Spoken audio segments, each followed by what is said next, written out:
ilmi waaqayyo maqaan isaa eenyu? Kiristoos. Kiristoos kun dhiira moo dubartii? Kiristoos kun ilma waaqayyooti. Ilmi waaqayyo kun dhiira moo dubartii? Ilmi waaqayyo kun ilma waaqayyooti. Ilmi waaqayyo kun dhiira moo dubartii? Ilma waaqayyooti inni.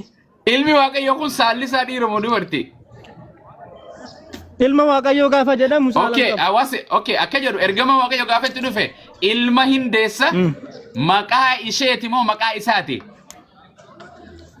Maqaa isaa Yesuus jedhii moggaasi. Inni saba isaa cubbuu isaa irraa fayyisa. Maqaan isaa mucaan ni dhalata. Mucaan kun dhiira moo dubartii? Mucitiin dhalatu kun namummaadhaan gaafa dhalatu dhiiradha. Dhiira. Maqaan isaa kenname kunoo maqaa dhiiraati moo maqaa dubartiiti? Dhiiraaf kenname lakki. Goobas. Maa kana rakkata goobas. Kanaafuu maqaan kuni maqaa dhiiraati. Yesuus kunis dhiira. Nama moo namaa miti? Nuti Yesuusin waaqayyoodhaas namas hin jenna. Lachuudha.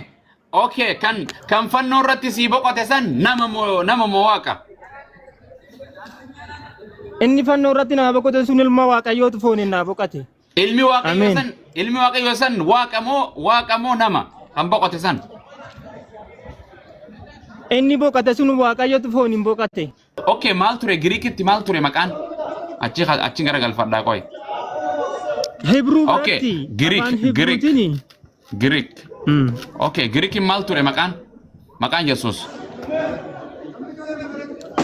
Amma warri Oromoo kun gaafa hiikanii nu dhufanii. An waan hiikan si Yesuus jedhaniiru. maqaa kamii kan? Maal ture maqaan Greek? Maqaan Yesuus maal ture duraan? Inda'uun bakka anaaf Kiristoositti naa jijjiir. Okay, maqaan maal ture? Maal ture? Kiristoos ture moo Yesuus moo Iisoo moo No. Yaahushaa moo Yahweh moo maal ture? Yaahushaadha. Yaahweh Okay. maqaa abbaati. Aye, Yaahushaa kanaatu Yesuus jedhame. Bakka Okay, afaan Yaahushaa Oromoo. jechuun immoo Afaan waaqayyo Oromoo. fayyisaadha jechuudha. Afaan Oromootitti Yesuus jechuun maal jechuudha? Afaan Oromoo nuti bakka afaanuma tokko fayyadamna. Amma Oromoffatti ni hiiknu nuti. Afaanuma san fayyadamna. Inni hiikne maqaan silamaa hunni qabu. Abbaa caalii dubbadda bakka. Maqaa baay'ee qaba kanatti. Amaanu'eeliin jedhama. Amaanu'eel mana taati. Maal jettan? Giriik irratti Yesuus jedhamu. Hin jiru. Iddoo itti Yesuus jedhu kitaaba afaan Giriikii bannee amma ilaaluu dandeenya. Yesuus hin jedhamu iddoon hin beekamu. Hin beekamu. Akkam maqaa kana wallaalan Maal isaan? jechuudha? Nuti bari Yesuus kan jedhu qofa miti maqaa baay'ee fayyadamna. Kiristoosiin jennaani. Okay, fakkeenyaaf lammiif. Maqaan kee yoo Gondar dheeyite maqaan kee maal ta'a Gondaritti? Kanuma. Ameerikaa yoo dhufte hoo? The same. Ka Yesuus hoo maaliif maqaa addunyaa kana hundatti jijjiiran? Afaan Ingiliffaatiin. Okay, Amaara biratti. Jesus jedhuun. Okay, hold on. Jesus. Ergamaan Waaqayyo Maariyaama kan dhufe tokko moo ergamaa baay'eetti dhufe? Tokko Lukaas 1:35 irratti. Goobas gaafa itti dhufe Yesuus jedhi ilma kan kee kan itti moggaasi jedheemmoo Jesus jedhi jedheemmoo Iyesuus jedhi jedheemmoo Iisoo jedheemmoo Kiristoos jettaan jedheemmoo Yaashu'aa jettaan jedheemmoo Amaanu'eel jettaan jedheemmoo eenyu jettaan jedhee itti moggaasi ergamaan Waaqayyo. Isa macaafa koo irratti naa hiikamee jiruun Yesuus jedhii moggaasi. Jedhameera. Okay, kami maqaan Yesuus amma Jesus immoo Yesuus immoo Yesuusi. Hundumaa hin fayyadamna. Ergamaan Waaqayyo maqaa kamitti kanne maqaa tokko Jesus jedhiin jedheen moo Maryamaan Yesuus jedheen moo Iyesuus jedheen. Abu Yaasiri koodii firqaa jedheen. Koodii firqaa galcha. Yesuus jedhii moggaasi jedheen. Kanaafuu kijiba jechuudha Iyesuus ka Amaariffaatis ka Ingiliffaatis kijibaami maqaa isaatii miti. Lakini tokkicha ta'uusaa waan beeknu filma waaqayyoo waan ta'eef nuuf ta'a maqaan rakkoon qabu. Koi amman si kataba koi. Isan kaisa. Tok kana kaisa na imta.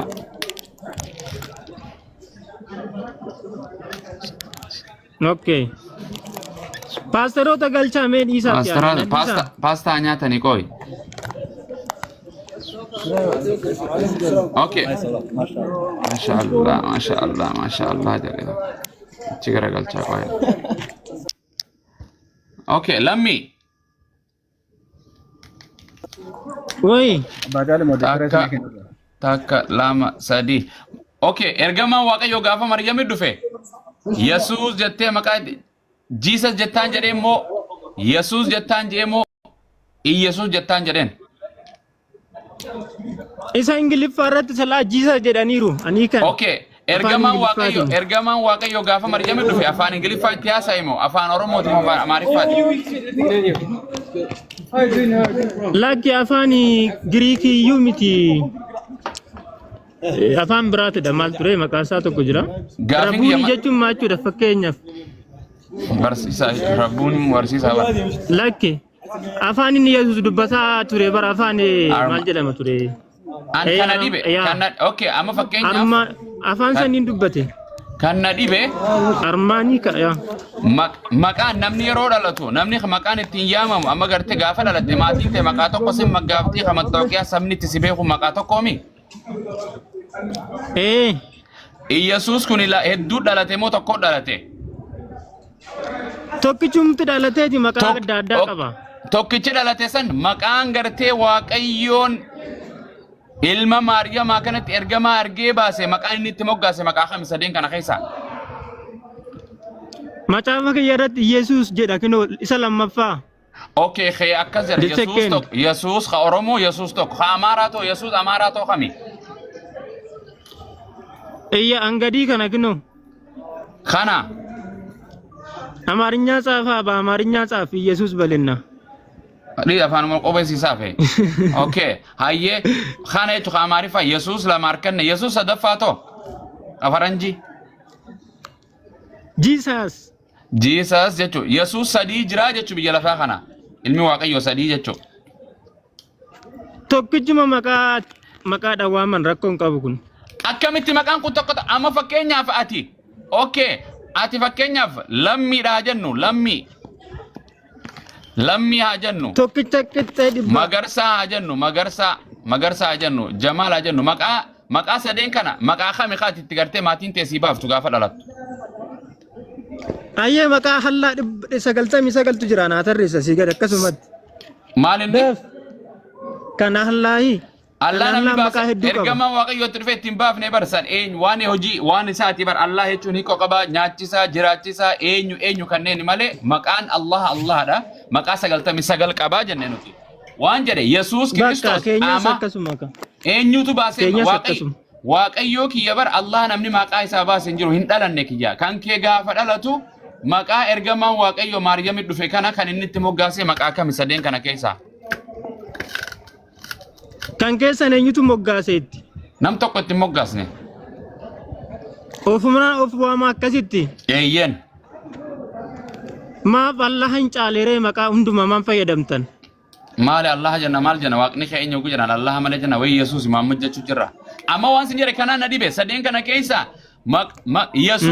Yesuus kam maqaan isaa kan dhugaadha Jesus immoo Yesuus immoo Iyesuusi hunduma maqaa okay yo Oromiyaa maqaa Oromooti ajennu ati Oromoo keessa dhalattee lammii sin jedhan gaafa naannoo Amaaraa fannoo bira dhayte maqaan kee maali?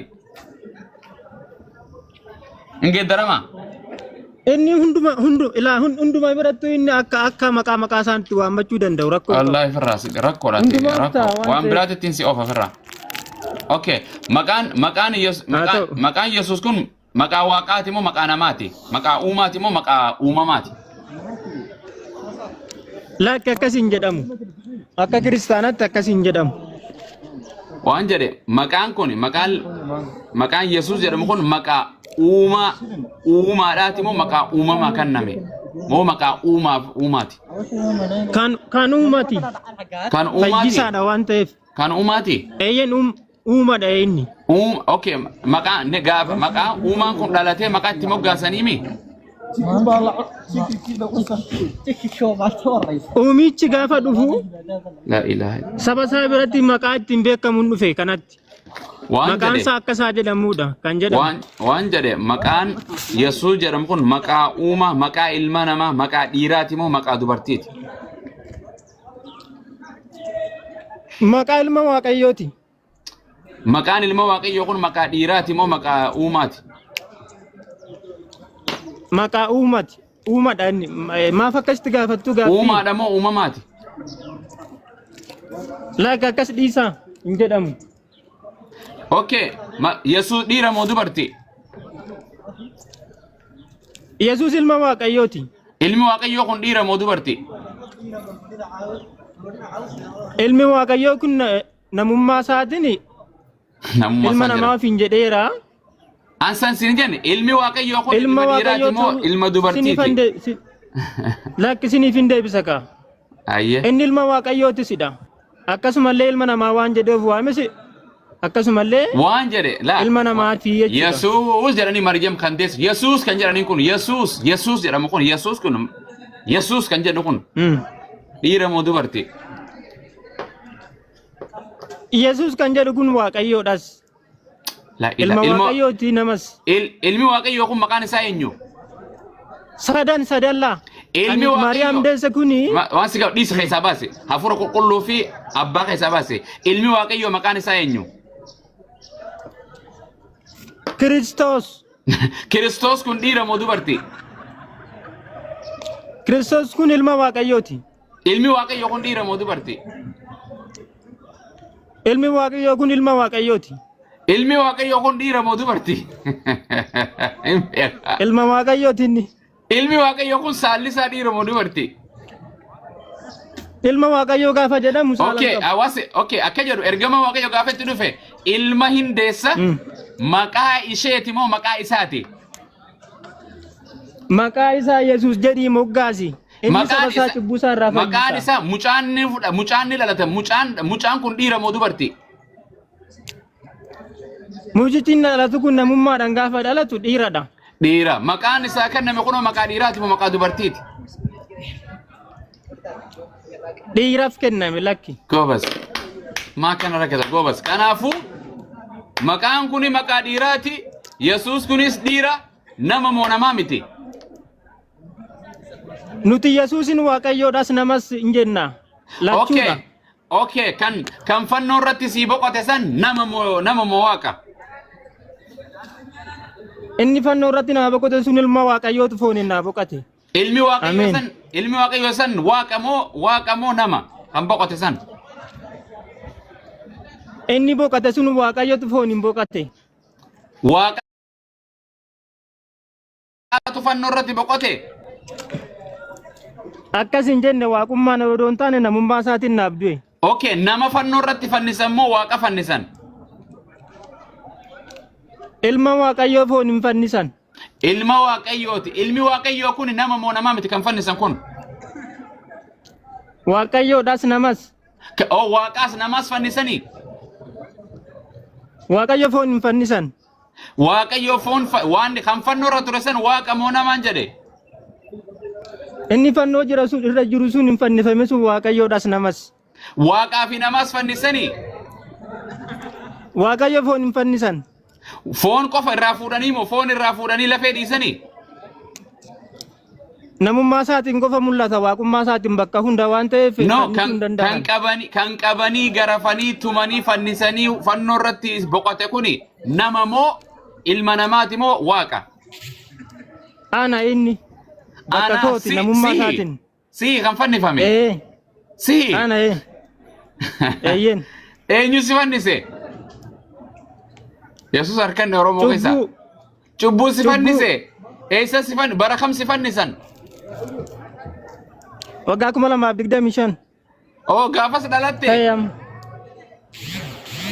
Gaafas yaaddame akkam biyya lafaa kana dhufu isa dura. Eenyurraa dhalatte gaafas? Lammisa eenyurraa dhalatte? Harmeen ta'e eenyu gaafas? Waaqayyotu beeka ture achiin amma harmeen koo margee jedhamti. harmeen qabda. Amma margee jedhamti. Margeedha. Duraanoo maal jedhamti? Maryamiraa dhalatte. Waaqayyotu beeka jalqaba. Jalqaba ati asiin dura dhalattee turte. Waaqayyoon biratti akka hin dhaladhu yaadameen ture. Hin dhalanne ka dhalattee biyya lafaarra turte deddeebi'aa turte biyya lafaarra gaafas. Yaada waaqayyoo biran ture. Lafarra deddeebitee jedhe lafarra. Hin deddeebine. Eenyu fannisarree waan hin deddeebin lafarra hin jirre eessatti si fannisan? Waaqarratti.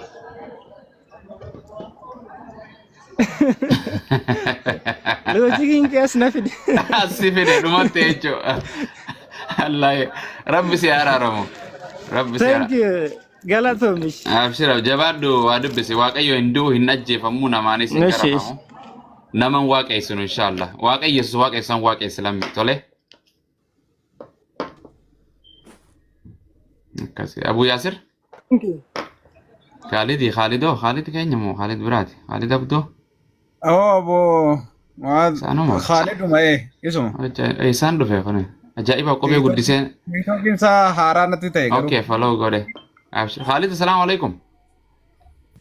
Isa assalamu alaikum Ahmad. Kan abbo. Kophee gurguddoo natti ebar. Haaraa wanni kun tiktookeen inni kan xiqqoosi hin dhukkuba. Mariideedha. Mariida. Jirtanii akka maqaa keessan asirra abbaa caalii hundi keessanu. Jajjabaattu. Nagaa galata rabbi alhamdulillah. Akkanumatti ol nu galchanii warga namaa. Irra obboroodha. Maashaallah. Lamisaa liqimsiiftaniittu hubatee jira ammanni. Shaaduma qabachuu malee wanta kan jira. Wangeela itti lallabuun wangeelan fudhatanii beektaa saamuloojikumaan firaa wadi deemu malee hin rakkanne. Yooti Yohaannis dubbiste Timooteos jedhan isaanii. Jarri diina wangeelaatiin fudhatama. Diinummaan isaanii daangaa tarkaanfattee bara wangeela irratti. Khayr inshaallah. Lallaba akkam hojiin? Bareeda waan jedhu alhamdulillah gaariidha. Rabbi tamkiina isiniif haa godhu hundaaf. Ciisaanis dhufan. So Yesuus jennu Ciisaanis dhufe.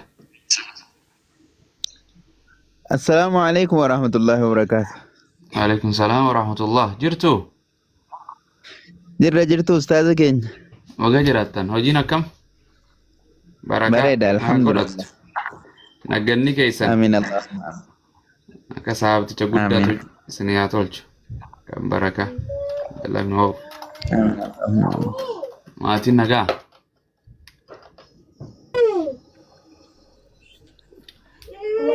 Barsiisa hoolota?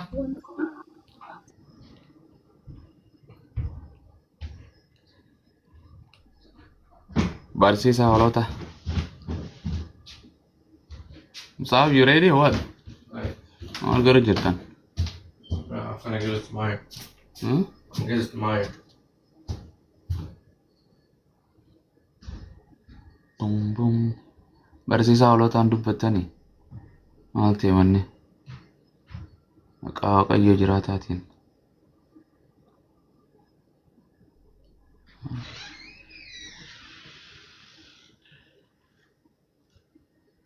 Allah ya Rabbi. Akkas. Eessa kana boosa biratti Abu Yasir.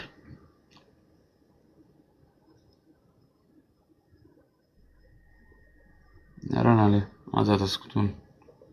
Acal jattu. Itti bobaase rakkoon qabu. Ani fitadde kasuma. Aba ennu itti boba. Modeetara qabde acha hundi keessanu. Modeetara sinii kennin jira. Khalid sinii. Yes. Hundi keessan al tokko Khalidin follow godhame nama 50 illee geenye ka follow godha. TikTok haaraadha. Follow godhaaf inshallah. Khalis guddisaa godha. Isin fayyada wallah. Maal ta'e? Follow. Viidiyoo qabu. Follow godha inshallah. Namni dubbisaa kun al tokko mee 600 irratti argina. Achirratti 100 coinii kan 700 mee achirratti arginu. Masya Allah. Akkasih. Jazakallah khairan. Nagaa akkam martinu.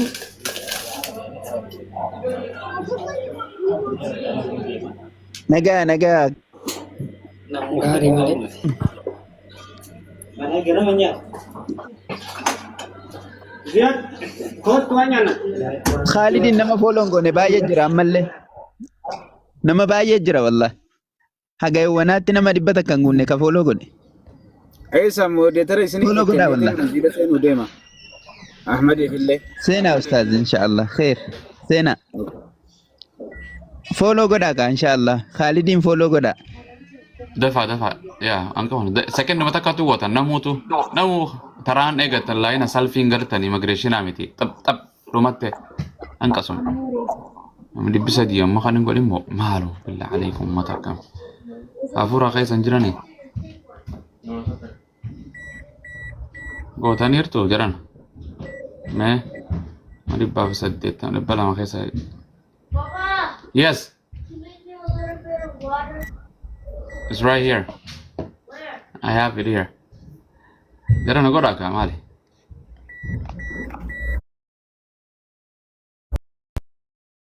Follow godhe nama dhibban geenye ustaz. Nama 90 ko. Nama 90 ko follow godhe beeka. Gariin hojirra jiranin isa seenaniiti asaada. Argaa jira maami. Kotta. Kanaaf iyyaa jirra akka isaan arganii.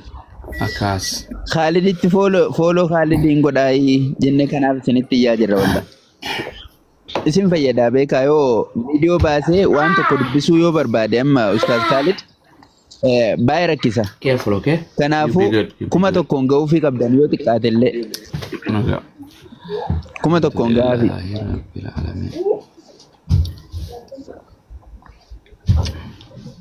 جماعة الخير. Akkas eeyyee. Gumman. Akkas. Godhaa wallah. Musa is arsalna. Fooloon isaa reef 200 wayitaa jira argaa jirtanii? 203 reef geessi fooloon isaa argitanii? Isa sila qabu wajjin 203 reef ga'a. Namni 305 asirra jiru ammoo ganaa fooloo godhaa jechuudha. Akkas wallah. Maasha Allah. Arra amma itu asirraa hin bu'in kuma tokkoon ga'uu qabda walitti ma jalatti illee barreessaati inshaallah hagasittu. Ustaaz Abbaa Jaali dubbadhaa mokonnooni wajjin Abuu Mu'aaz yoo isinii mijate dubbadhaa isinillee. Waati ko milikeen dhufan. Milikeen dhufan inshaallah. Bareeda inshaallah. Kaleeyye.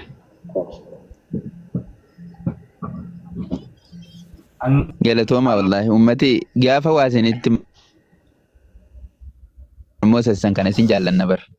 Ituu isin nu dhaga'uu baattanis waan isin goonuu hin qabnu inuma isin jaallanna garuu amma immoo miira keessa nu galchitan akka tokko akka isin jaallannu nu gootu wallahi. Maasha Allah. Jazaa keessan rabbi isiniif haa deebi'u.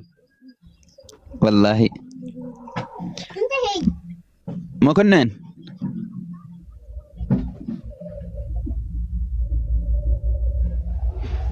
Mokonnan. Ustaz waan nyaadhee dhufaa dhiifama guddaa. Nyaadhu. Siif